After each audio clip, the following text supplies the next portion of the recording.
3, 2. Mesmo perceba que a gente tem que deixar bem claro qual é o grande interesse da China, em geral, dentro da comunidade internacional. Ela sempre teve o objetivo de se consolidar como a maior potência econômica a nível mundial, e esse é o objetivo desde sempre. É isso que faz também com que ela tenha essa política de diplomacia que é muito mais expansionista, porque isso era visto como uma forma de consolidar o poder dela no mundo e fazer com que a economia também tivesse uma expansão. Porque, por exemplo, o que ela fazia com a nova Rota da Seda. Ela fazia novos aliados, dando infraestrutura para eles se tornarem aliados dela e ajudarem nessa economia. Mas a gente tem um grande problema, que é exatamente aqui que está meu ponto, que é isso não é mais proveitoso para a China, porque agora ela precisa focar no crescimento interno dela, que foi afetado pela própria pandemia e pelos lockdowns que existiram. Perceba que a economia da China ela foi extremamente afetada pelo Covid, porque teve lockdowns que aconteceram desde 2020 até 2022, em locais muito importantes para a economia, como por exemplo Xangai e as cidades próximas a Pequim, que eram grandes centros econômicos do país como um todo. E os próprios bloqueios em relação aos lockdowns restringiram grande parte do acesso, por exemplo, aos portos e tudo mais.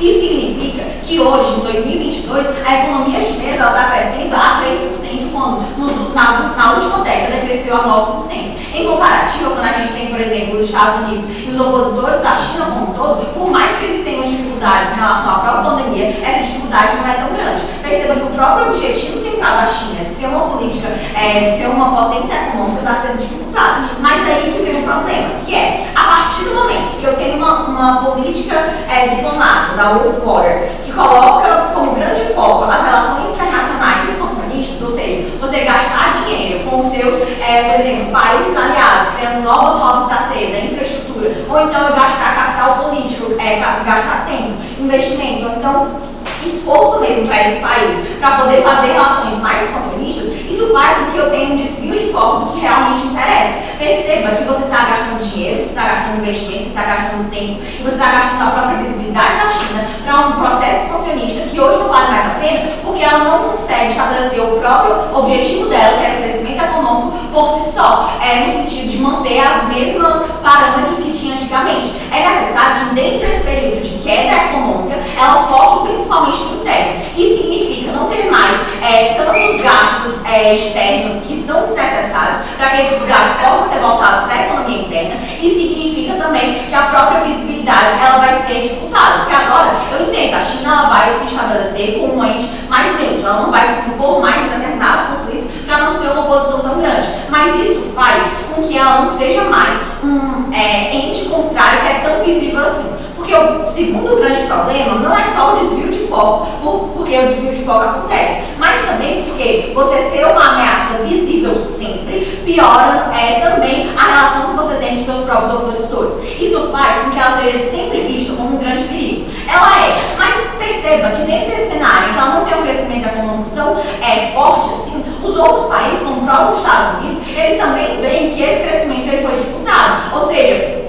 não é mais vista como uma grande ameaça, porque a ameaça ela também está caindo. A China ela não é mais tão forte assim, não está com crescimento de quase 10% como tinha antigamente. Perceba que é dentro desse cenário em que ela não é mais vista como tão forte como era, que existe uma janela de oportunidade para que ela consiga também lidar com o interno e se colocar como uma potência internamente para conseguir se desenvolver, para conseguir ser colocar depois, a posteriori, como uma potência internacional, sem ter as sanções ou sem ter os não benefícios que a guerra comercial traz. Que é de, por exemplo, os países terem que escolher se estão do lado da China ou dos Estados Unidos como um todo. Isso faz com que, por exemplo, a China perca muitas vezes parceiros econômicos que seriam essenciais, mas que se colocam no lugar dos Estados Unidos dentro desse cenário. A própria noção de sanções, porque a própria China, ela se coloca muitas vezes em conflitos internacionais que não precisavam, justamente por conta dessa diplomacia por fora que quer ser expansionista e quer estar em todos os espaços para ser a oposição dos Estados Unidos, Daniel?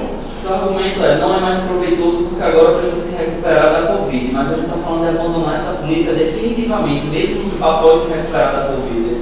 Certo, perceba, mas para você ter uma política e um processo de estruturação da China como potência econômica, você precisa abandonar essa política, definitivamente, justamente pelo meu segundo ponto, que ela precisa ser vista como uma ameaça que ela não é tão forte em um primeiro momento, justamente para que os países como todos não coloquem sanções, não tenham que escolher tão abertamente o lado que eles vão ficar e você não tenha todos os malefícios que uma guerra comercial clara trazem para eles. Perceba que ela ser neutra não significa que ela está deixando de lado o fato dela ser oposição ou o fato dela querer ser a grande potência econômica, mas ela faz isso por baixo dos panos. Ela não quer que os Estados Unidos estejam sempre interferindo nas questões dela. Ela não quer que os Estados Unidos, por exemplo, esteja sempre interferindo em Taiwan, porque a China agora ela tem poder sobre Taiwan, poder militar, etc. Mas os Estados Unidos, por ver a China como uma ameaça constante, expansionista e extremamente focada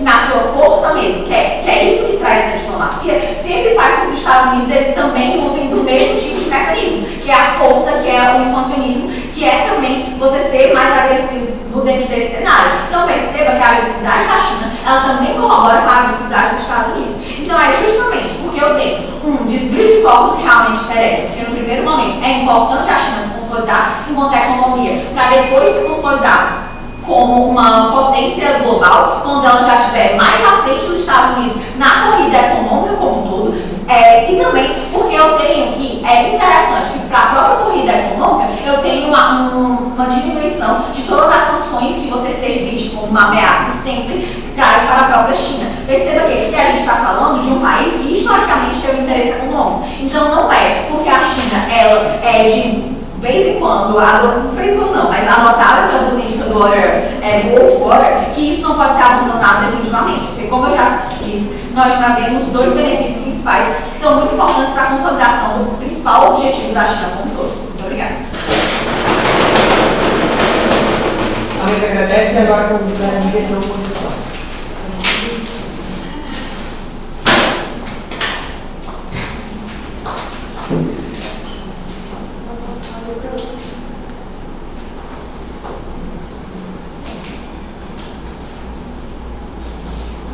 Eu vou começar o meu discurso em 3, 2, 1.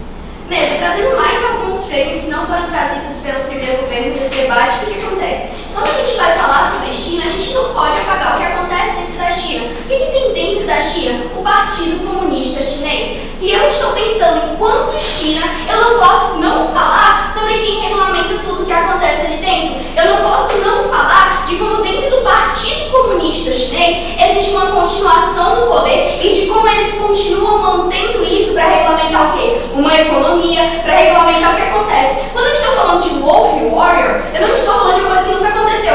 Na verdade, isso sempre aconteceu. A China e o Partido Comunista Chinês, eles sempre tiveram essa ideia que as meninas mesmo trazem de expandir o seu método de funcionamento. Mas por que eu estou falando isso? Porque o que acontece? No caso delas, eles estão falando sobre, no caso, abandonar. Mas a gente mostra basicamente sobre como isso aconteceu e a gente vai começar. É ônus basicamente do governo mesmo, mostrar que é mais importante eu quebrar essa ideologia, então eu ceder aos intuitos de um imperialismo para ter qualquer mínimo ganho a curto prazo. Mas é nosso ônus e é isso que a gente veio provar nesse debate, porque é melhor manter esses instintos ao invés de uma suposta melhor relação, e isso vai funcionar a longo prazo. Vamos lá, o nosso argumento basicamente é de fortalecimento dentro da China, porque, vamos lá, em um mundo onde não há o abandono, eu tenho um fortalecimento a longo prazo. Frente para isso, mas é o que acontece já dentro da China. O que acontece dentro da China? Quando a gente está falando de mundo globalizado, quando a gente está falando do que as nações querem, a gente tem que trabalhar que existe o imperialismo. E o imperialismo ele existe nos dois cenários, mas o que acontece? É muito mais fácil ceder para o imperialismo no cenário do governo, porque basicamente, uma prova disso é o que tem acontecido com a economia da China. A China realmente sofreu com a guerra da Ucrânia, sofreu com o Covid, assim como a maioria dos países de lá. Mas por que a China sofre muito mais do que os outros? Porque a gente tem os Estados Unidos. Os Estados Unidos que faz o quê? Que coloca a sanção, que agora a China não pode comprar mais tecnologia de ninguém. Mas onde eu quero chegar com isso? O que acontece basicamente é que esse Wolf Warrior, ele é basicamente uma proteção. Ele é uma proteção para a China. Mas vamos lá, por que isso é verdade? Mas a gente tem que pensar nos aliados políticos da China. Tipo, o que acontece basicamente é que os aliados políticos da China, eles continuam sendo aliados. Por quê? Porque a China tem os mesmos ideais. Porque eles basicamente representam ali uma minoria que acredita no que eles querem acreditar. Deixa eu continuar, Jéssica. Vocês estão falando da segunda maior economia do mundo e segundo maior escopo militar. Não tratem a China como se ela não tivesse a grandeza imperialista que ela tem. Ela tem, mas o que acontece? Quem tem muito mais aliado do que a China é os Estados Unidos. Quem faz muito mais ação de intervenção é os Estados Unidos.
manter ali os meus princípios, manter aquela estabilidade que existe dentro deles. Ainda que seja negativa, ainda que eles se mantenham no poder, não ligo para isso. Isso ainda traz uma estabilidade e só foi corrompida por meios externos. E meios externos do quê? De dentro de uma sanção econômica que eles estão colocando. Tá, ok. Continuando. O ponto da resistência é importante por quê? Porque agora eu mantenho ali os meus princípios. Se eu estou dentro de uma crise econômica, eu enquanto China tenho maioria das pessoas, o que acontece? Acontece que não só a minha, dentro do governo ele está instável, mas a minha população ela também está instável. O ponto basicamente é que é muito mais importante eu manter esses princípios do que abandonar por qualquer coisa, porque isso a longo prazo não vai resolver. A nossa métrica mesmo, ela é trabalhar a longo prazo, porque se vai existir, de um lado, Estados Unidos colocando todo o imperialismo ali para tentar dominar aquela época, porque é outro governo comprar isso, do nosso lado existe alguém que resiste a isso. E é muito mais importante ter essa resistência porque eu continuo fazendo com que o meu partido basicamente exista. Não estou falando que a China ia ceder totalmente, que tipo, não tem poder balístico o suficiente. Até tem. Só que quando eu faço uma comparativa de quê? Dos aliados políticos dos Estados Unidos e como eles têm colocado sanções econômicas dentro da China para fazer com que eles saiam dessa pose, o que acontece basicamente é fazer com que isso seja migrante. Vamos para a Gabi, em qualquer cenário, existe um grau de expansionismo. A questão é se ele é ideológico, se ele é comercial ou se ele é de soft power. Exato, existe. Pronto, é esse o ponto que a gente está falando, que existe nos dois cenários, mas a partir do momento que eu deixo de ter a minha lógica expansionista totalmente sendo colocada, é muito mais fácil eu ceder. Sabe por que é mais fácil ceder? Porque eu não estou ali mostrando que eu sou uma potência, não estou ali falando, tipo assim, se você entrar no meu território, tipo, você não manda aqui, entendeu? Aqui eu sou dono do território. E é o ponto mais importante de detalhe, porque eu, enquanto China, eu quero manter a minha estabilidade dentro do poder, eu quero manter a minha estabilidade para as pessoas, e mais do que isso, eu quero fazer funcionar. Então, o ponto de vocês, é basicamente dizer que eles já vão ceder, já vai existir, tipo, ok, se é para existir os dois cenários que existem no nosso, a gente continua resistindo a isso e fazendo a economia crescer. E não no cenário de vocês, já trabalham de uma comparativa direta, é que no cenário de vocês deixam de fazer isso, podem ter ali mínimos aliados políticos a curto prazo, mas a longo prazo é muito mais fácil de ser quebrado. E eu, enquanto China, não quero que a minha ideologia ela seja quebrada. Por todos os motivos, muito obrigada. A mesa agradece, agora a pergunta de Júlio do primeiro.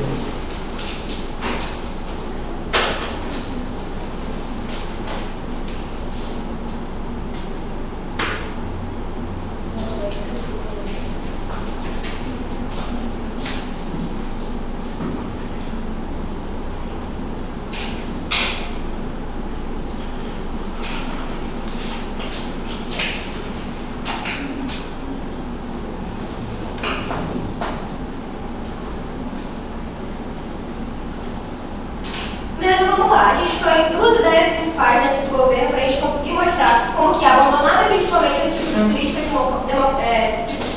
diplomática é muito melhor para que a gente consiga fortalecer os objetivos da China. E aqui eu entro direto falando também sobre algo que a Gabi mostrou para a gente nesse último ponto dela, sobre a instabilidade dos princípios e de como que a China ela quer se proteger internamente da sua política, da sua situação ideológica. A gente precisa lembrar que o foco da China ele é financeiro principalmente e não apenas cultural. Primeiro porque ele já tem mecanismos suficientes para proteger a sua cultura interna, seja no sentido mais ditatorial de controlar a internet, controlar o acesso das pessoas a notícias ou qualquer outro mecanismo que já protege o sistema ideológico da China internamente. E percebam, quando a própria Velas faz o pai dela, mostrando como que a China ela já cedeu economicamente, implantando um modelo de capitalismo dentro do seu país, percebam como é que a própria China já está dando um sinal e já está mostrando para a gente como que o interesse dela econômico se sobressai ao ideológico. Primeiro porque os países como os Estados Unidos, eles não têm força suficiente para impor um sistema que destrua o PCC no sentido ideológico dentro da China, por todos os mecanismos de controle interno, de internet, de notícias, de jornalismo que ele já tem ali dentro, e principalmente porque a partir do momento que a China é um ente economicamente importante, eu como Estados Unidos ou como qualquer outra potência não tenho interesse em levar uma democracia ou em levar um outro sistema político para lá. Por quê? Um ente que é economicamente importante é muito mais relevante do que simplesmente um ente simbólico de ideologias dentro do cenário global. Percebam como que, a partir do momento que a China ela tem uma economia fortificada e é interessante para mim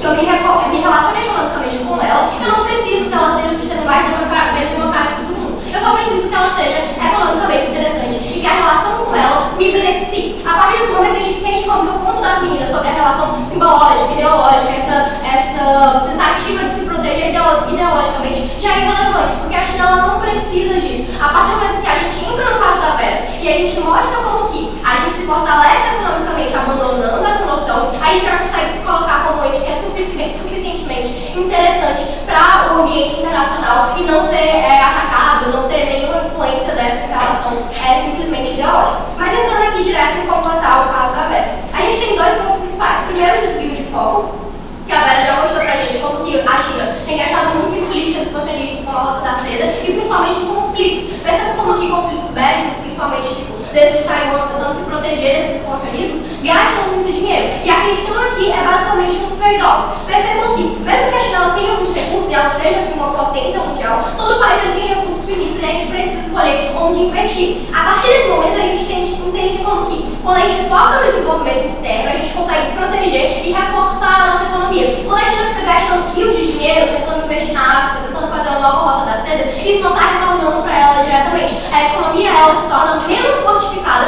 a partir do momento que eu gasto dinheiro nesses conflitos, principalmente em conflitos bélicos, por exemplo. Entendeu? Isso é falso. A China cresceu muito fortalecendo laços com o sul global e é por isso que ela é a segunda maior potência. Ela pode ter fortalecido laços econômicos, mas perceba que quando eu falo de investimentos em conflitos, quando eu falo de investimentos principalmente dentro do Ocidente, eu estou atraindo a atenção. E aqui eu entro direto no ponto da Vera para completar essa explicação. A partir do momento que eu me torno mais visível, e como eu me torno mais visível? Eu me torno mais visível entrando num território que antes era completamente dominado pelo Ocidente. Percebam que quando a China está simplesmente comercializando, é uma troca comum, todos os países fazem isso. Mas quando eu faço investimentos diretos em determinadas obras daquele país, eu estou trocando benefícios. Eu estou fazendo com que a minha participação física ali, entre aspas, seja maior. Ou seja, eu chamo mais atenção porque agora eu não estou só comercializando. Eu estou entrando em um território que antes era ocidental. A partir desse momento, eu faço com que exista uma reação. Aqui a gente entra numa lógica simples, ação e reação. Quando a China ela sai do espaço dela, que antes era meramente comercial,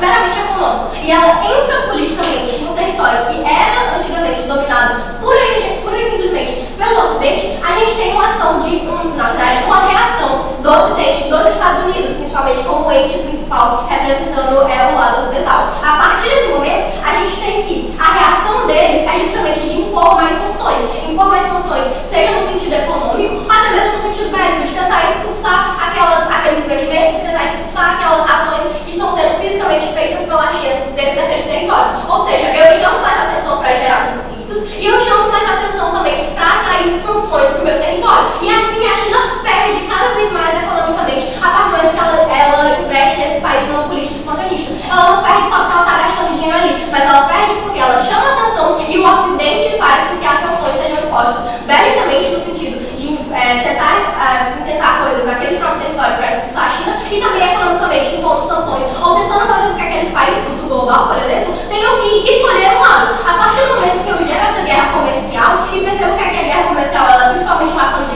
ação e reação, como eu expliquei para vocês nessa lógica, eu faço com que a China ela perca cada vez mais e a sua economia seja enfraquecida. Dentro desse cenário, a gente entende como que, a partir do momento que eu tenho essa relação, eu consigo fortalecer a economia interna da China, porque agora eu tiro essas próprias barreiras que as meninas citaram aqui pra gente. Mas é spoiler.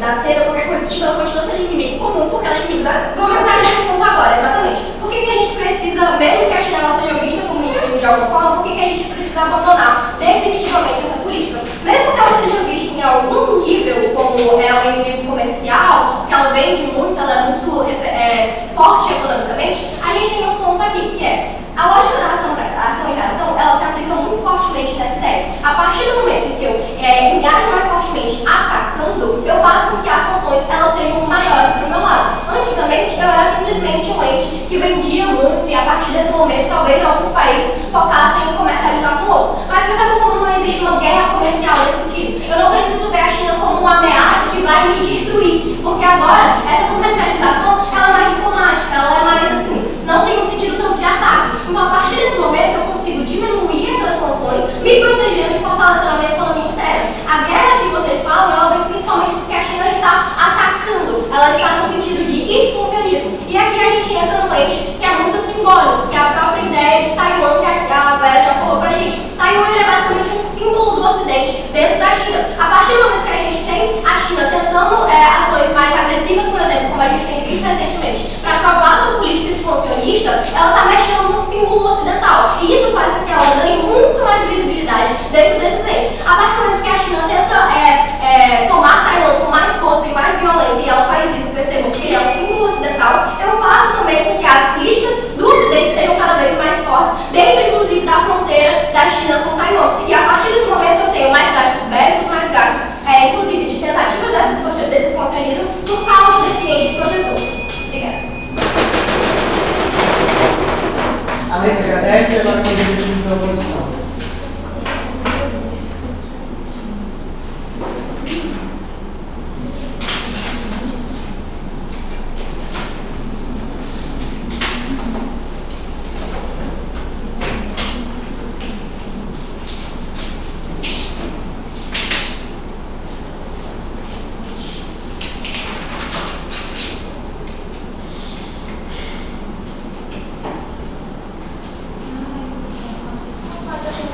marquem aqui esse debate com as duas métricas principais que são de interesse da China: social, o político e o econômico. Vamos lá. Partindo do ponto econômico e já engajando aqui com o caso do primeiro governo, eles falam que isso de expandir a China tira o foco do mercado interno, que é justamente o ponto que a gente vai provar ao contrário. Por quê? Porque a ameaça da China com a economia, ela continua nos dois cenários. E eu preciso que, no nosso caso, eu fortaleça isso, para a partir disso eu melhorar a minha economia. Eu vou explicar justamente por caso aqui das meninas. Para melhorar o meu cenário econômico, para melhorar o meu mercado interno, eu preciso sair justamente da zona que a China vinha de produtos de baixo valor. O que a gente viu no partir dos anos 2000 foi esse crescimento da China, que ela saía de ser aquele produtor de produtos mequetrefes, e ela começou a ser o detentor de tecnologia, ela começou a ser o detentor de conhecimento, ela começou a ser o detentor de intelecto. E qual o problema disso? É justamente isso que deu início à Guerra Fria que a gente vê hoje com os Estados Unidos.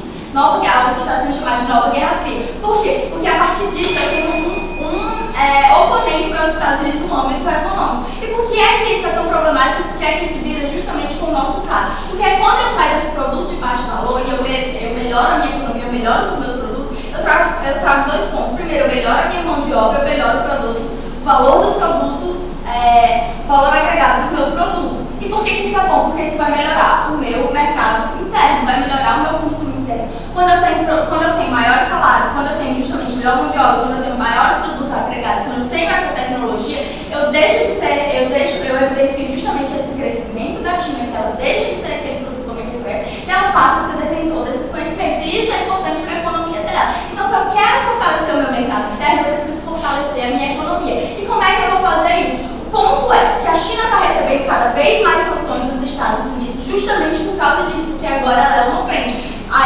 Os Estados Unidos lançaram esse ano sanções que empresas de qualquer lugar do mundo que produtos usam a tecnologia dos Estados Unidos, eles vão ser impedidos de fornecer bens e serviços para empresas chinesas, justamente que evidencia o fato dessa guerra fria. E por que eu estou falando justamente isso? É para fortalecer o meu ponto do lado tecnológico, do lado de que a oposição aos Estados Unidos ela existe nos dois cenários, mas eu prefiro que no meu eu tenha essa expansão da China, porque a partir da expansão da China eu crio aliados políticos, eu crio aliados econômicos. Porque o que a gente acontece hoje é que essas potências hoje, elas estão todas do lado dos Estados Unidos. Então a China ela não consegue justamente se consolidar como esse ator influente que ela quer, que é justamente isso que o Partido Comunista quer, que os governos concordaram, a Gabi já trouxe, que é uma métrica de se expandir política e economicamente. Então quando eu perco esses parceiros comerciais, quando eu perco esses parceiros políticos, é justamente mais difícil de eu conseguir me consolidar. E é por isso que eu tenho que fortalecer o meu sistema interno, como a Gabi já trouxe aqui, para a partir disso me expandir. Porque eu consigo aliados, eu consigo fazer frente. As sanções dos Estados Unidos, elas continuam existindo dos dois lados. Por que é melhor eu fazer justamente essa expansão?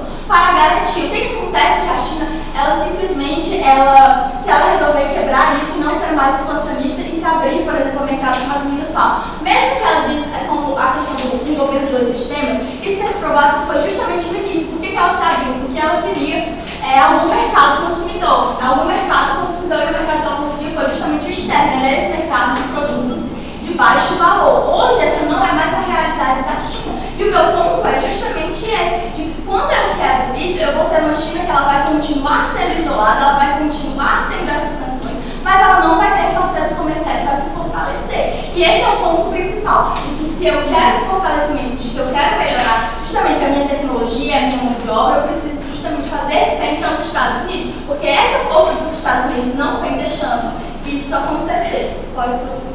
Vocês partem do pressuposto externo que diminuir a postura combativa ativa significa que a China vai parar de se defender. Todo o processo de expansão que ela já fez, que ela conseguiu economicamente com o Belt and Road, com o informacional externo, né? Continua existindo. Eu entendi. Sim, ele continua existindo, mas justamente isso vem aumentando por causa da influência dos Estados Unidos. E o ponto principal é esse, que os Estados Unidos hoje, se eu tenho dois mercados principais, os Estados Unidos, que ele é visto justamente como uma grande potência intelectual, a grande potência econômica que a gente tem, e a China é vista justamente como potência de produtos de baixo valor, os meus países eles preferem se unir ao lado dos Estados Unidos do que ao da China. Então o ponto que é, a minha influência ela já existe até aqui, mas ela vai a longo prazo, que é o caso da Gabi, justamente ela vai diminuir. Vai ver.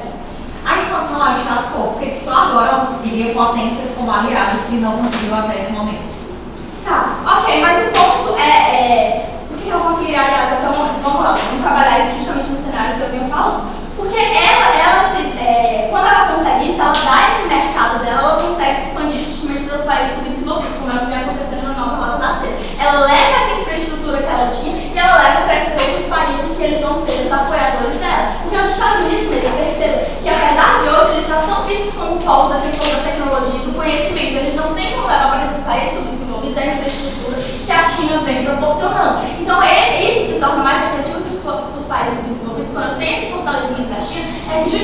levar indústrias, eu vou levar infraestrutura, eu vou levar esses produtos que antes vão sair da China, justamente porque ela quer se consolidar como esse polo de maior valor, e eu vou levar isso para os países subdesenvolvidos. E isso é uma coisa que afeta a economia deles. Então, por causa desse ponto, eu me fortaleço como China, que é justamente o ponto econômico. E agora o segundo ponto da Gabi, que é justamente o ponto político, que é o ponto de que as oposições, elas vêm com o governo também concordando até o momento de que a China, ela quer passar justamente a imagem dela, ela quer manter esse posto de ser uma economia, de ser vista como um país forte. Justamente no momento que ela quebra isso, que ela quebra esse relacionamento, que ela sai das ideias do Partido Comunista, que é justamente de se fortalecer, ela perde essa posição política de destaque que ela ainda poderia ter. Então ela afeta a economia e ela afeta a política externa dela, que é justamente, eu não tenho parceiros, eu não tenho aliados e a minha imagem ela está fraca. Então os países que ainda poderiam querer comercializar comigo, eles ainda veem uma China justamente fraca, uma China que não é a imagem que eu quero passar, porque enquanto Partido Comunista, o meu objetivo principal é esse. O Partido Comunista já avisou que em 2049 ele quer completar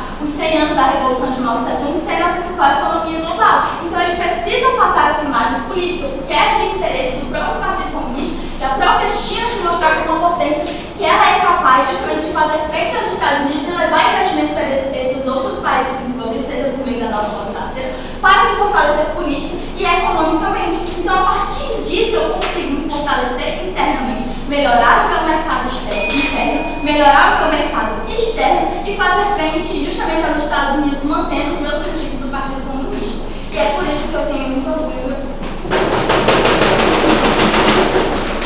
A mesa agradece, agora vamos dar a inscrição do governo.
Desse debate me contou que a China não é uma potência, que ela não tem aliados fortes geopoliticamente, falou a União Europeia tão próxima da China, tantos apoios comerciais, mas aparentemente ela não tem bons aliados dentro do jogo democrático. Aparentemente também outras grandes nações da Ásia não são consideradas como uma potência, ainda tem um rendimento muito alto. E até mesmo se a gente considerar um país como o Brasil comercializa muito mais que a China com os Estados Unidos. A China é muito forte politicamente nos dois cenários. E além disso, eles conseguiram verificar que ela foi mais afetada na Ásia pelo Covid, que existe todo um frame de necessidade de ajudar o mercado interno da China, de pasmem, é um dos mais fortes do mundo e um dos mais potentes do mundo, porque eles são muito grandes, é um país muito forte, um país que tem uma produção interna que hoje está funcionando muito bem. Então isso foi muito não real, um pouco relevante nesse debate, mas muito mais que isso, vamos entrar no debate de fato. A China, esse é um debate sobre se a gente quer focar numa ideologia voltada à expansão do comunismo, se a gente quer de fato olhar para o Xi Jinping, super personalista, mas muito pragmático, e construir acordos, e construir soft power, e construir referências que não são bélicas, que não são voltadas a nenhum tipo de expansão ligada ao comunismo ou ao poder necessariamente de expandir para outras culturas esse sistema. Nós precisamos entender que existe do nosso lado da casa uma questão sobre o pragmatismo e o soft power dentro das relações internacionais. Em qualquer cenário desse debate, a China é uma potência, em qualquer cenário desse debate, os Estados Unidos têm medo da China, em qualquer cenário desse debate, a China tem condições de crescimento diverso. Mas vamos lá, vamos falar um pouquinho sobre o Wolf de Policy. Ela bebe da visão trotskista de que o que existe na expansão do comunismo é fundamental para a manutenção e para a modificação de um sistema. Ela até acredita no comunismo, de fato, se você acredita em comunismo, talvez fosse uma grande ideia fazer isso. Só que a grande questão é que a função é muito mais importante para a China é a questão comercial. A China começa a abandonar, por isso que na moção está escrito definitivamente, a China começa a abandonar essa política porque ela percebe que é melhor dinheiro do que livro vermelho pelo mundo. Ela dá, nas palavras do Deng Xiaoping, um passo para trás para três para frente. Ela cria o socialismo de mercado para se embebedar do capitalismo dentro de suas estruturas. Existe uma razão para a palavra definitivamente estar em questão. Ela já flexibiliza isso há anos. Investir em países da Rota da Seda, com uma estrutura capitalista, não é levar a ideologia ou expandir o comunismo. É levar o capitalismo a aumentar seu poder por soft power, por ações comerciais. Mas os próprios acordos comerciais com a União Europeia, que é símbolo do Ocidente, berço cultural, a proximidade do Deng Xiaoping com presidentes como Macron, tudo isso mostra que a China ela já relativizou. Nós estamos dizendo agora que ela precisa deixar de vez, integrar esses blocos. Por que isso é tão importante? Para a entrada de capital externo, que foi o que potencializou a China virar uma potência. A China era menor que o Brasil, tinha menos movimento que o Brasil, mas ainda assim deu uma grande abertura para os investimentos externos. O que isso significa? Significa que ela teve uma condição de investir em infraestrutura e empregabilidade, ela teve uma condição de investir no sistema deles muito maior do que qualquer coisa que o Partido Comunista poderia dar. Isso é muito relevante nesse debate, porque quando eu olho para as prioridades da China, eu preciso entender que entrar dinheiro no meu país, ainda mais nesse contexto de Covid, desaquecimento, é o que legitima o mercado a achar que a China é um melhor investimento que os Estados Unidos. E passa, o mercado não liga muito se é capitalista, se é socialista, ele liga para dinheiro e para rentabilidade. A China tem oferecido isso muito bem. Além disso, nós precisamos entender que nesse debate enquanto China, o ponto da expansão comercial, o ponto da expansão geopolítica, ele inclui passar os Estados Unidos no sentido de soft power também. Os Estados Unidos não é só sobre fazer guerra. Inclusive, a China nem entrou em guerra, como vocês estão falando, desse jeito. Os Estados Unidos entrou em muito mais, um gasto muito maior com isso. Qual é a forma de interação de risco que vocês têm pedido nesse debate? Qual é o ponto que de fato fez a Wolf Diplomacy dar uma crescidinha recente? Taiwan. A China de fato, de um tempo pra cá, começou a ser mais bélica e direta no discurso da Taiwan. E o que aconteceu no meio disso? A Rússia invadiu a Ucrânia. E quando a Rússia invadiu a Ucrânia, ela teve o melhor ponto de que a China nunca deveria ir pela Wolf Diplomacia ou ser tão agressiva quanto ela era nesses pontos. Por quê? Porque ela viu que os Estados Unidos demandam e controlam as estruturas de poder financeiro do mundo. E 2 dias depois, o Putin estava com uma crise econômica, porque vários bancos, vários sistemas internacionais que a China usa foram simplesmente abarrotados pelos Estados Unidos nesse sentido. A China percebeu que investir na Taiwan deixaria sua própria economia em risco. Abandonar essa política agressiva, abandonar essa política que é totalmente voltada para um tipo de expansão cultural ideológica é fundamental para que a China aumente seu crescimento e sua margem de proximidade para os países. Os Estados Unidos, um erro da nossa perspectiva, achar que é tipo um tabuleiro de xadrez, é branco e preto. Aliados dos Estados Unidos também são aliados da China. A União Europeia não vai deixar de comercializar, comprar produto mais barato, mas os Estados Unidos não gostam, né? Isso é impossível de acontecer. É possível que haja essa bilateralidade. Só que essa bilateralidade ela é mais positiva para a China do que para os Estados Unidos. O Trump aceitou, a guerra comercial é boa para os Estados Unidos, porque eles vão perder essa guerra, porque eles têm produtos mais caros, porque eles têm direitos trabalhistas, eles têm todas essas chatices. E o que acontece? A China não, ela tem um sistema de controle direto nos Estados Unidos, então ela tem uma expansão comercial muito mais fácil, muito mais facilitada. Quando você tira o que é bélico e o que é ideológico, é muito mais provável que a União Europeia e o Brasil, países ocidentais, negociem com a China. E os asiáticos já têm uma proximidade maior, até mesmo cultural, mas também econômica, em termos de apoio, em termos de rentabilidade e em termos de gestão de infraestrutura. Você colocaram no ponto? Certo, eu acredito que o Ocidente ainda vai ter um interesse em sujar a imagem da China como sujou a imagem da União Soviética. Sujar a imagem é não produzir produto barato. O Ocidente, no final das contas, que é o produto mais barato. A União Europeia sabe sim que os uigures estão sofrendo na China, mas ela vai continuar comprando produto do mesmo jeito. A questão da Rússia que ele precisou invadir, massacrar o povo, é bastante coisa acontecer para isso de fato virar um problema. E ainda assim não teve guerra, fez essa sanção. E além disso, o que isso é importante nesse debate? A partir do momento em que a China percebe o risco, qual é a melhor postura que ela pode ter? Abandonar definitivamente, entrar dentro dessas estruturas que são financeiras, que são internacionais, que já detêm certo grau de proximidade nos Estados Unidos e também tem um grau de controle e poder dentro dessas estruturas, como os Harvard, que fizeram lá todas as lógicas de paralisação das contas russas e dos investimentos na Rússia. Então isso é muito importante que a China faça isso. Todas essas questões de manchar a imagem do país, pessoal, as pessoas querem consumir. Por mais que o negócio brasileiro pareça um mundo absurdo, ainda é o que mais vende no mundo. Não é só sobre manchar, é sobre a estrutura, é sobre os poderes. As meninas vêm aqui pra mim e me falam o seguinte, na verdade vocês, perdão, elas me falam o seguinte, os Estados Unidos fez algum tipo de sanção. Ótimo! Porque se os Estados Unidos parecem mais velho que a China, mais assertivo, mais briguento, ainda assim, a China tem produtos mais baratos, ela tem mais condição de investir mais condição de infraestrutura hoje. 2, os Estados Unidos parecem um país magoado que realmente está criando algum tipo de conflito, enquanto a China está sendo cada vez mais diplomática. Foi isso que fez a China também tomar um corpo forte nas relações internacionais e nas relações diplomáticas. O soft power, para construir relação comercial, ele é muito mais efetivo do que qualquer coisa nesse cenário. E o soft power é respeitar a soberania. A China não tem que ser expansionista ideológica de tipo, o mundo inteiro vai ser comunista, ou a forma que esses governos são geridos. Ela tem que ser pragmática no sentido de entender qual o benefício para ela de ter relações com diversos países. E é isso que é o caminho que a China orgulhosamente propõe. A mesa agradece, agora com a da oposição.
Eu começo meu discurso em 5, 4, 3, 2, 1.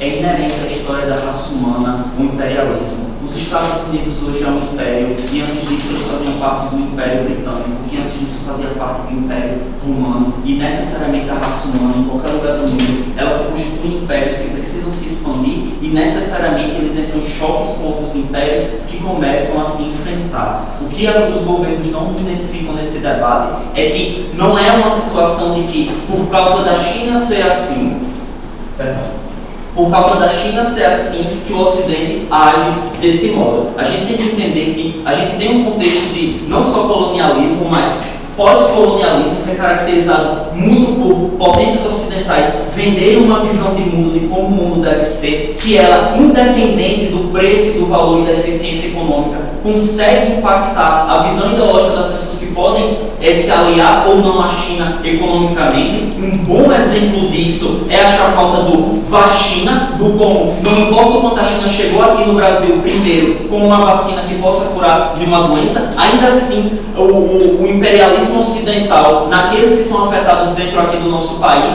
impacta e necessariamente as pessoas olharem, eu não quero aquilo que vem de lá. Impacta e dizer, olha, as tecnologias que eles exportam, por mais boas que sejam, não são seguras porque a China é uma ameaça. A gente tem que entender que todos nós presentes aqui nessa sala estamos enviesados porque nós crescemos e nos desenvolvemos consumindo jornais ocidentais que demonizam o Oriente, políticos ocidentais que têm interesses também de se expandir naquela região e vendam imagem de demonização desse território. Então, o maior problema que eu aponto aqui no governo é que eles necessariamente fazem uma relação de esses contrapesos do Ocidente surgem porque a China agiu desse jeito. Isso é falso. Esses contrapesos, eles existem historicamente quando a gente pensa que a gente viveu uma série de colonialismo em que necessariamente essas potências ocidentais buscavam ganhar valores econômicos em cima disso, e a China teve uma estratégia para conseguir superar essa questão. O que é que eles fizeram? Eles tiveram um crescimento interno, eles tiveram uma revolução cultural com uma série de valores de infraestrutura e começaram a exportar essa infraestrutura pelo mundo. A gente tem um caso muito interessante sobre a África. É muito comum aqui em mídias ocidentais a gente ver a afirmação de que tadinha da África, a África está sendo invadida pelo Bretton Woods. Isso é falso. Olha só, a África em todo momento poderia continuar estabelecendo melhores laços com os Estados Unidos, com a França, com a Inglaterra, mas dezenas de países deliberadamente olharam para a China e disseram: essa proposta tem sido melhor. Diversos países olharam para a China e disseram: eu prefiro confiar na China porque a gente tem séculos de exploração dessas potências ocidentais. Meu caso na segunda posição. A China deve usar isso ao seu favor. Ela tem séculos de exploração das potências ocidentais que causaram mal na América Latina, na África, para ela usar. Expansionismo não é um sinônimo de agressividade. Agora a China vai atacar de todo modo. Perceba que ela pode buscar suas relações de maneira completamente nuancizada. Exemplo disso: a CIA nos Estados Unidos financiava Hollywood para produzir filmes e vender eles o mais barato possível para uma série de países subdesenvolvidos. Isso é uma forma de expansionismo, de vender aquela visão de mundo, de fazer as pessoas terem um apego. Então é falso quando dizem que quando a China for se expandir, ela vai fazer de um jeito diferente, belicoso, que as pessoas tenham medo. Isso é falso. A história mostra que a China tem entrado, investido em infraestrutura e fortalecido laços econômicos e tem crescido muito. Veja que a China cooptou como significativos aliados os países que mais conseguiram sair do subdesenvolvimentismo e ir para a emergência. Eu estou falando da Índia, da Rússia, do Brasil, que independente de todos esses problemas, tem se aproximado dessa potência. A minha questão aqui é justamente que a China está ganhando com esse expansionista, os países subdesenvolvidos já estão tendendo a ir a ele, e eu acho que o problema que existe aqui é que a partir do momento que ela abre mão de promover esse expansionismo, ela não para de ter expansionismo no mundo, ela simplesmente fica passiva em relação aos casos de expansionismo que a gente tem. Vamos lá, Guerra Fria. A gente tem que entender que durante a Guerra Fria foi estabelecida uma série de bases militares ocidentais pelo Oriente, então não é um ambiente tão pacificado assim como os governos fazem parecer, e o próprio caso da União Soviética é um exemplo muito interessante. A Rússia, que teve um grande crescimento, a União Soviética por décadas foi a segunda maior potência do mundo, então isso é um feito significativo. A gente tem que entender que após a dissolução da União Soviética, a Rússia foi extremamente passiva aos avanços da OTAN, até que escalasse numa situação que não dava mais para não fazer nada, porque estava chegando armas na fronteira da Rússia, na hipótese da Ucrânia entrar na OTAN. Então a gente tem a própria história mostrando que não é vantajoso deixar de ser expansionista. A Rússia deixou de ser expansionista e hoje tem problemas geopolíticos. Não é porque a Rússia é má, é porque necessariamente o Ocidente está querendo colocar armas lá. Jéssica? O Ocidente tem um mercado consumidor muito maior e potente. Você coloca que um grande problema para ela ser vista como inimigo do Ocidente. No seu cenário, ela assume banca ser inimiga. Você estaria afastando o mercado, aumentando o problema. Aí você acabou de vir aqui, Jéssica, e dizer que os aliados econômicos dos Estados Unidos também são da China. Sabe por que isso acontece, Jéssica? A gente tem uma interdependência complexa. Os Estados Unidos e na trade war, não importa quanto ele odiasse a China e vice-versa, quisessem se prejudicar, ao final eles tiveram que reconhecer que eles tinham dependências de diferentes setores estratégicos da economia para operar. Ou seja, em ambos os cenários, o mundo vai continuar seguindo essas tendências econômicas de buscar alguma cooperação, buscar escalabilidade. A gente acredita que esse debate sobre expansionismo acontece muito mais no quanto os países conseguem se fazer amigáveis e compráveis como aliados importantes. Se o segundo governo diz que as relações econômicas existem tanto com os Estados Unidos e da China vindo do mesmo país, ela até cita a União Europeia, e o status quo é que a China pratica essa política do lobo surtado, então o que é que acontece? A gente acredita que essa prática expansionista não faz a perda de aliados, porque isso seria contradizer o status quo de toda a tendência da China ter se crescido como aliado e ser alvo de preocupação desse crescimento, mas sobretudo a gente aponta que o problema de existir dessa postura expansionista é porque, historicamente, a gente tem um reforço contrário ao desenvolvimento de potências ocidentais, tal qual foi na União Soviética, hoje acontece sobre a China, e a gente acredita que a partir do momento que ela desiste de ser expansionista, ela não só está abrindo mão de uma certa agressividade, que nós compramos que isso pode acontecer no nosso cenário também, porque expansionismo é uma política um tanto agressiva para se expandir. Mas o nosso maior problema é simplesmente apontar que o mundo não é esse ambiente em que a China é a única que tem essa política expansionista. As potências ocidentais continuam fazendo isso, orgulho ou pouco. Você agradece agora com o mundo do governo.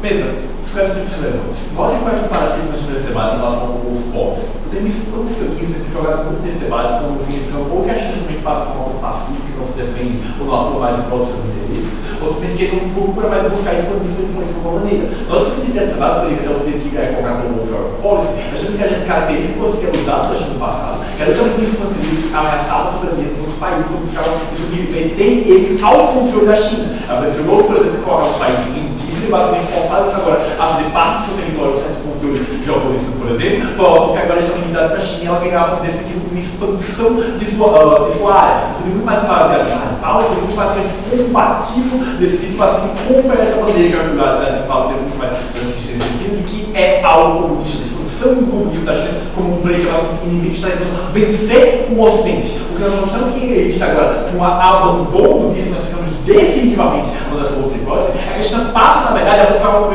influência muito mais por soft power. Nós como isso é algo que já está, e a Jéssica mostra para vocês, acontecendo no cenário atual. Não são assim coisas como, por exemplo, Xi Jinping, que agora estava indo para uma reunião com o Biden, eu acho que literalmente hoje, inclusive, para falar de formas que a China e os Estados Unidos podem coexistir no cenário internacional. E acho que a maneira de que eles podem colocar isso, desde que teve aquela crise diplomática em Taiwan com a chefe da Casa dos Deputados estadunidenses, coisa nesse sentido, mas perceba também que existe uma lógica geral que a própria China está buscando cada vez mais poder os seus mecanismos de soft power, no mesmo que a Coreia do Sul fez, por exemplo. Pela mesma lógica que a gente tem daquela do K-pop, que acaba influenciando como muito que acaba sendo mais amigável, a China vai, por exemplo, começou a expandir, não só a indústria de pop em geral, por exemplo, o Chinese pop, mas também, por exemplo, até lojas que são mais predominantes no mercado asiático, como, por exemplo, animes chineses buscam até e passam a competir com uma coisa que foi hegemonicamente dominada pelo japonês como todo, e são até reconhecidos criticamente em certas maneiras como superiores. Dizendo que o que nós temos aqui é que a China passa agora a disputar e aumentar sua influência, e que nós acreditamos que a MEF pode fazer isso dessa forma. Note que a forma que a oposição tenta refutar isso é basicamente falar a China vai ser uma vista de qualquer maneira, porque imperialismo, e também falar que basicamente interferência econômica logo ainda não vai se importar. O que isso falha no perceber são duas coisas principais como o mundo funciona. Primeiro, não é porque basicamente existe uma certa forma de dependência, que existe escalas no quanto eu vou poder unir uma pessoa ou não. Obviamente, se a gente está fazendo uma postura mais combativa, ela vai ter que arcar mais com as sanções, por exemplo, como um todo. Perceba que isso a lógica pelo golpe, basicamente, a própria ponto da Jéssica nesse sentido, é que obviamente existe uma baseline em alguns cenários que a gente não vai parar de trocar com a China como um todo. Mas se ele diminui, por exemplo, sair 50% quando a gente troca com a China, isso já é uma perda econômica relevante.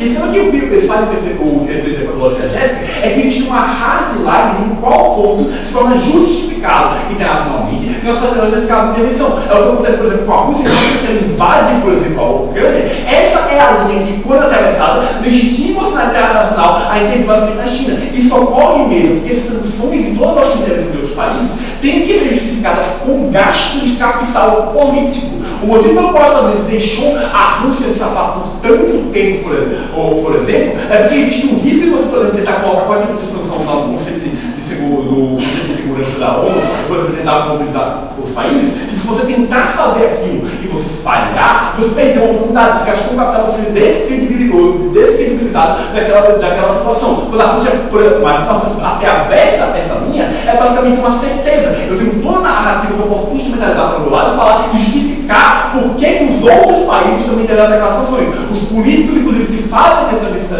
e são pressionados pela sua população, por exemplo, agora também passam a legitimar isso muito mais. Pensando que a China continua com a lógica da Wolf Order Policy, é nesse mesmo caminho da Rússia que ela está colocando. Ao momento que, inevitavelmente, ela vai cruzar a linha como ela ameaçou fazer, por exemplo, quando ela estava fazendo disputas territoriais, ou basicamente exercícios militares contra os Estados Unidos, e basicamente quase mini guerra fria, como um todo. Quando ela chega perto do Zé, cruza essa linha, é aí que essas sanções se tornam legítimas. É aí que os Estados Unidos têm muito mais aval para não só mobilizar ele próprio, como o Ocidente em geral, para danificar a China economicamente. Nós que no nosso lado da casa, a China também consegue, na verdade, conseguir esse apoio intelectual. Porque perceba que o principal obstáculo que a China tem atualmente é que os Estados Unidos é hegemônico nos meios financeiros. Assim como ele mostrou fazer com a Rússia, que basicamente se você entrar na vida dele, ele consegue basicamente isolar a economia mundial se ele tiver justificativa o suficiente. A China não quer isso. Então, a forma que ela consegue se livrar desse quadro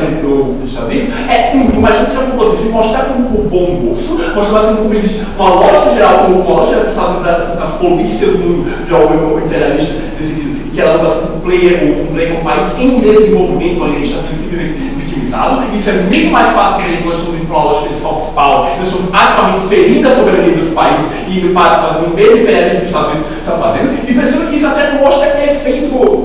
Para perceber que civilização que nós temos no status quo. A bomba eleitoral, por exemplo, agora, vê que a forma que o pai teatro China, tanto de uma forma muito mais dura, quanto mais dura que o câmbio teatral, tem uma grande rejeição para ele. Mais de 2/3 do eleitorado americano não querem que o Biden vai ocorrer na próxima eleição. E os próprios setores econômicos dos Estados Unidos veem a forma que o Biden despretensiosamente está combatendo a China só combater com um gasto desnecessário economicamente que eles não querem ter que arcar. Isso só é possível porque a China não está dando munição para o Biden justificar para o seu próprio eleitorado, mas também para o seu próprio aparato com o mundo, que ele pode continuar fazendo isso. Para continuar no possível. Certo, se os Estados Unidos estão enfraquecendo o ataque na China, não fica ainda mais fácil para ela se expandir pelo mundo? Não, porque literalmente ele está enfraquecendo, porque como a Jéssica já demonstrou com vocês, essa política do War Policy já tem sido flexibilizada no todo. Literalmente, eu que está acontecendo no Estado quo, com prova eficaz caso nós abandonássemos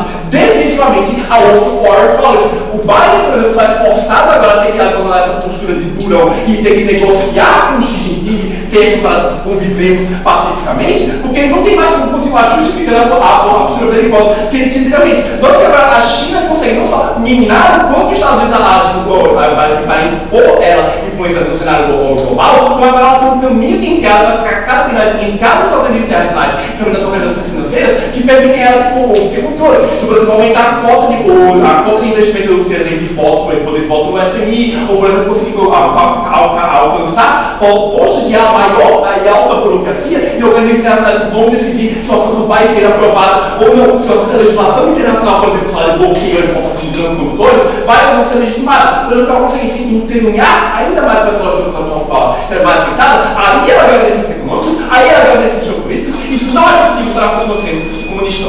Muito bom. A mesa agradece, agora convido o de oposição.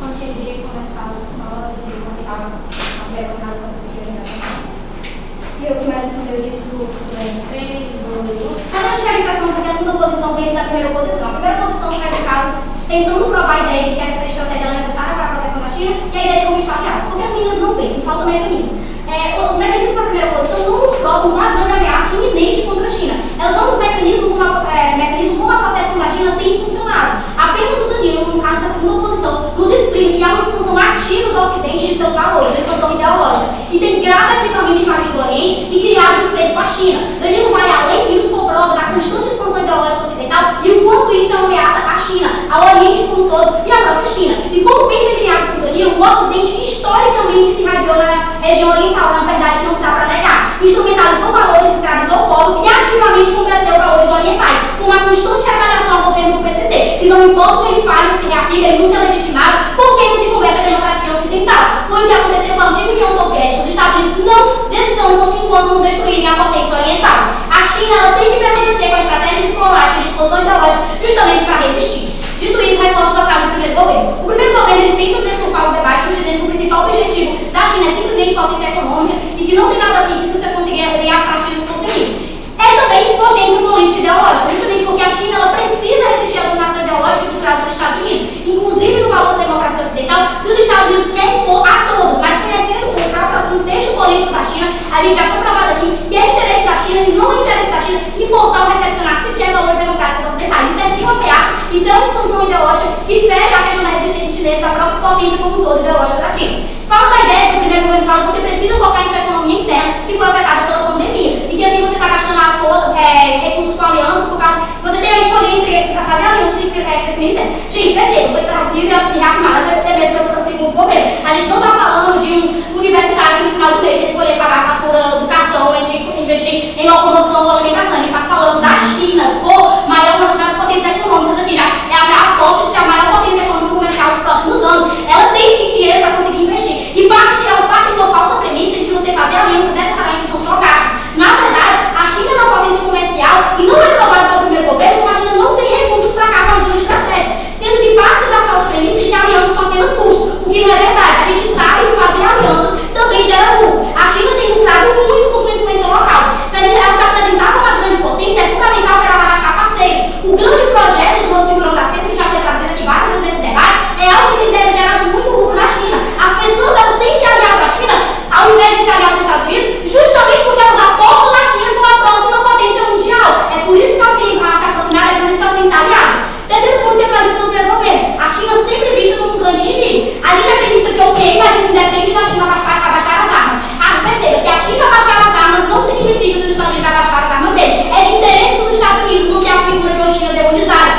China mau caráter, de uma China colonizada, justamente para justificar essas intervenções militares, esse expansionismo devorador e avassalador dos Estados Unidos. A gente, enquanto segunda posição, defende uma China firme para a expansão e segurança da própria China. A constante ameaça ocidental, que já foi aprovada por Danilo, no sentido de que os Estados Unidos têm constantemente armado regiões próximas à própria China, o apoio bélico a Taiwan, a Coreia do Sul, a aliança bélica a Israel, percebe que há um exponencial cerco com a China, e esse cerco tem se fechado. E a gente acredita que a China se manter firme é justamente um sinal de resistência.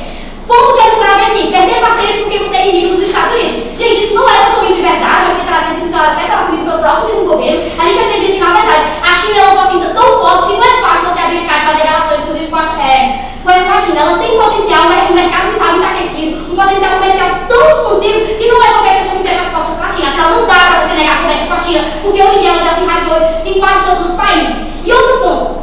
A gente acredita que essa ideia de villanizar a China, a mídia narrativa norte-americana não tem interesse sequer em limpar a barra chinesa, perceba a constante vilanização do próprio Oriente, que é utilizado como justificativa das funções do próprio Ocidente. A gente acredita que então não passa esse ponto de que vai parar de villanizar a China.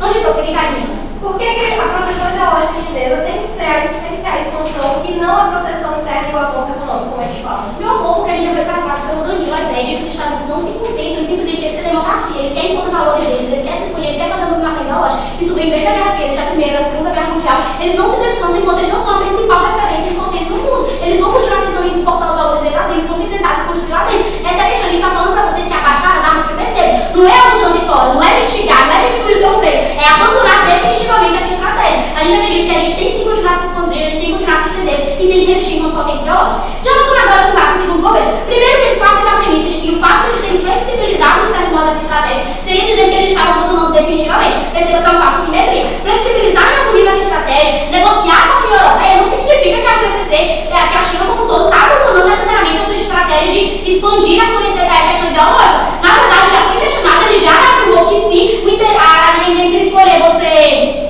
caçar com. Enfim, ele tem interesse em potenciar essa questão ideológica. Mas tá, vamos dialogar com o caso do segundo governo. Primeiro, eles tentam pregar pra gente que soft power é suficiente. Mesmo, soft power é suficiente pra quem pode usar sua soft power. Mas perceba que o próprio Estados Unidos, que é a referência de soft power, não usa sua soft power. Não é provado em nenhum momento aqui como soft power tem sido suficiente ao longo dos anos. Na verdade, os Estados Unidos usam muito armamentismo, usam muito poder bélico. Então, essa é a questão que não é algo mais relevante desse debate. Mas, além disso, prioridade econômica é a expansão ideológica. A Jéssica não traz as ideias de que a China ela tem que escolher lucrar mais, que ela tem que ter mais investimento. E ela nos traz todo um caso baseado na ideia que os Estados Unidos controlam o mercado financeiro do mundo. Primeiro, não é como que a China estivesse totalmente à parte do mercado financeiro. A China também está influenciando o mercado financeiro, ela também